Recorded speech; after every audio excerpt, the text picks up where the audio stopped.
alam nyo ba, sobrang sarap ng salsa nito. Promise.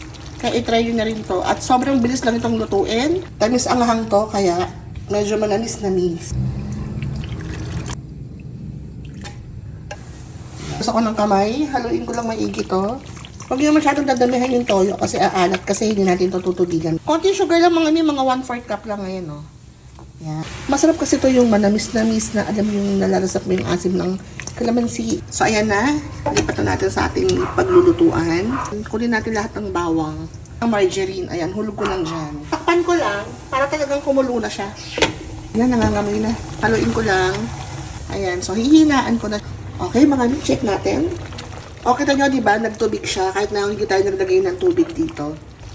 So, ayan na mga mi, kung napansin nyo, nag-iba na rin yung kulay niya. Medyo makintab na siya. Ako ng dalawang kalamansi. Ayan na mga mi, Ayan, dalawa. Alam nyo ba, sobrang sarap ng salsa nito. Kain malala na naman.